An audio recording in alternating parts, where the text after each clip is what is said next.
if you play football and you get a concussion, you could have brain damage. If you get hit too hard in boxing, you could die. Plenty of boxers have died. So sports at an elite level, especially contact sports, are dangerous. Bodybuilding is not a contact sport, but there's a level of danger because of the fact that we're trying to put on massive amounts of muscle. We're using drugs to do it.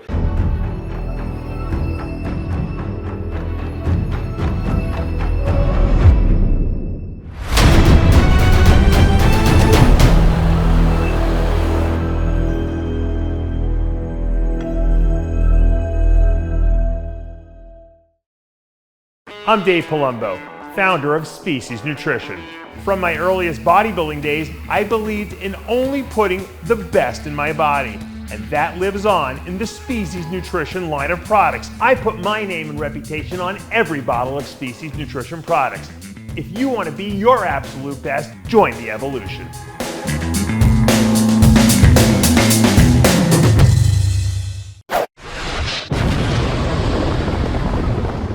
Dave Palumbo here with an RX Muscle rant. Today's topic, I saw a video on a YouTube channel, a very popular YouTube channel called Jubilee, where they kind of pit people against each other. Gay versus straight, women versus men, pretty much anything you can possibly think of. Well, they had a show, natural bodybuilders versus steroid users, which I thought was an interesting topic, but I have a feeling it wasn't going to work out so well because I had a feeling everyone was going to be a little too nice to each other, but I figured let me watch it. My good friend Mark Loveliner was in it, representing the steroid group, so I figured I'll check it out. Someone sent me the link. I looked at it, I watched it. You can check it out. It's on the YouTube channel. It's almost got 1 million views, the thing. And, you know, right off the bat, it's kind of a silly topic because as a steroid user, you can't really defend the fact that, number one, it's healthy and safe, okay? Because anytime you put drugs in versus non-drug user, the guys who use the drugs are obviously going to have more side effects, and it's going to be a more unhealthy lifestyle. So right at the bat, you can't defend that side of the coin, so to speak. Secondly, you don't really know if the natural guys are natural or not, So non-steroid using doesn't mean that they're not using SARMs, doesn't mean that they're taking nutritional supplements. We don't really know what the extent of their naturalness is. Are they doing peptides, So they weren't using anabolic steroids, okay? Some of these guys look like they were probably taking some stuff, but regardless if they were or not, if it was just a debate defending natural versus, non-natural, that's fine. You could be non-natural and still defend the natural side if you really want to. But I think the point that you really have to take into account in this debate, if you really want my opinion on it, and I guess if you're watching here, you would like to hear my opinion, is that it's all about personal choice. And that's what it comes down to.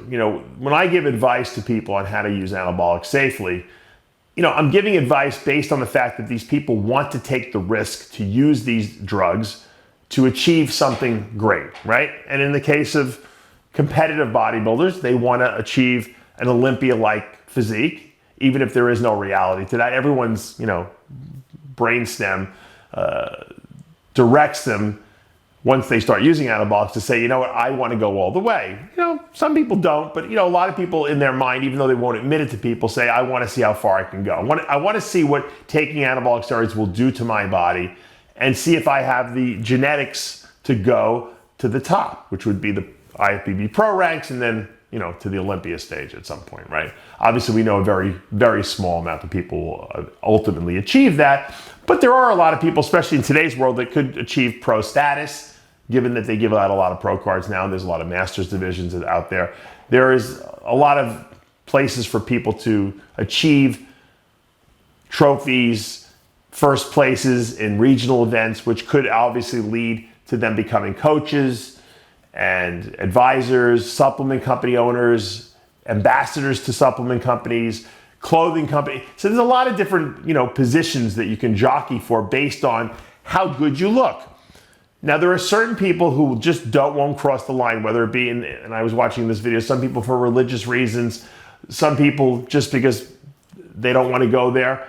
And I always find that a lot of natural bodybuilders, the guys that are natural for life, that have been competing for 25 years, and they've been doing it, and it's almost like a religion for them. Most of these guys have good genetics, way above average genetics, for that matter. And most of them are superior genetics. And that's why they're comfortable staying natural, because of the fact that they can achieve levels of muscularity that maybe some guys that don't have their genetics couldn't do. So the guys that can't, be great natural bodybuilders, a lot of times rely on anabolics. And there's nothing wrong with that. I mean, that's a personal choice. Just like it's a personal choice for guys that have really good genetics to say, you know what, I'm not going to use anabolics and go all the way. I'm going to stick over here into my natural lane, because that's what I do. That's what I advocate. That's my followers follow me on social media because of that. And I make a very good living, from giving advice to natural bodybuilders. And that's fine. There's nothing wrong with that. But I do see there's very few natural bodybuilders that have shitty genetics. Because the guys with shitty genetics usually use anabolics. So there is a very small group of natural bodybuilders, but there are also guys that have, better than average genetics.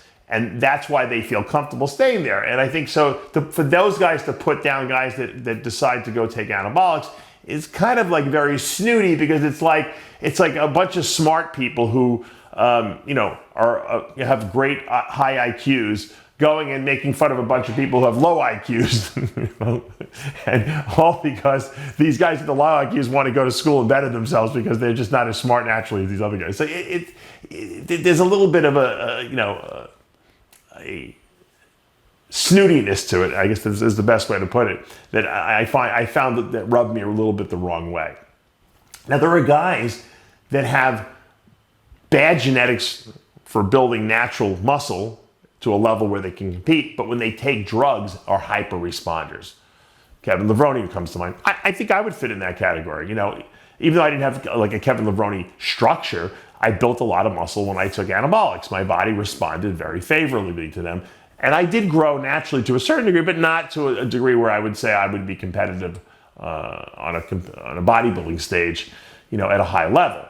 So whether you choose to use anabolics or not, it comes down to a personal choice. Now, once you make that personal choice, then you have to decide, hey, am I going to do this safely, or am I going to do this recklessly? Now, it makes no sense to do this recklessly, right? Because there are people like myself and other people out there giving out good, solid advice how to do it as safe as possible. Now, every sport from rock climbing to football to MMA to boxing has a level of danger, right? And the possibility of you dying. I mean, if you climb a mountain and you fall off, you die. If you're skiing and you ski up the side of a mountain, you die, right? If you play football and you get a concussion, you could have brain damage. If you get hit too hard in boxing, you could die. Plenty of boxers have died. So sports at an elite level, especially contact sports, are dangerous. Bodybuilding is not a contact sport, but there's a level of danger because of the fact that we're trying to put on massive amounts of muscle. We're using drugs to do it. And so health markers need to be monitored so that you don't, lose your kidneys. You don't have a heart attack. You don't lose your liver, right? And that's a personal choice. So you can't really say, is natural bodybuilding better than, bodybuilders who use steroids, because it comes down to what the person or what the individual wants to do. So it's really a foolish debate. I think both camps are right. If you want to be a natural bodybuilder and you don't want to take anabolic steroids, that's great. That's great, because you know what?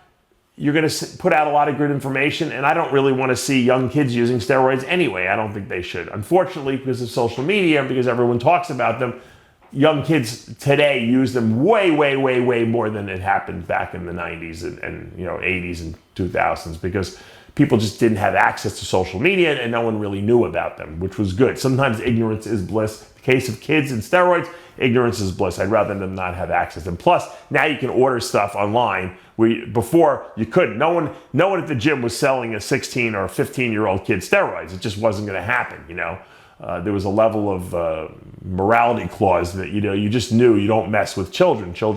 Teenagers shouldn't be using steroids. Now, some of them used them, obviously, 17, 18-year-olds, guys who competed in teen bodybuilding. But by and far, the average guy in high school, sports wasn't using trenbolone. Whereas today, unfortunately, I have a feeling that a lot more people do. So after we put all these topics out there and you think about this, so what's the right answer? Well, the right answer is kids shouldn't be using steroids. I don't think anyone under the age of 18 really should, but I think when you hit like that 17, 18, year mark, some people will choose that, hey, that's the path I want to take. And you know what? I think that you're mature enough at that point to make a decision, but I don't think, if it was up to me and it was my kids, I wouldn't want them to do anything until after they were 18 years old. However, once you're past the age of 18, it's a personal choice. I don't condemn natural bodybuilders. I don't think that they're, not real bodybuilders. I don't think that there's anything wrong with it. I think, matter of fact, I respect the decision not to use anabolics. But it doesn't make them better than bodybuilders who do use anabolics. And I think that's an important point too.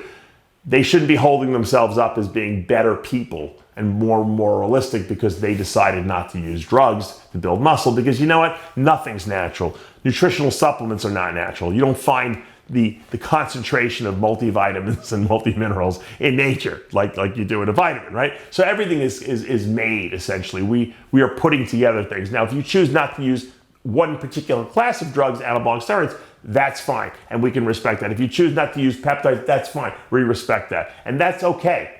But the people who do should not be condemned and made villainized, especially by the guys who are not using them. Because you chose not to use them, and you want people to respect that. Well, you better also respect the fact that people have decided to use drugs. And there's nothing wrong with that. And you shouldn't feel like, hey, you know what? I can't compete because these guys are using steroids.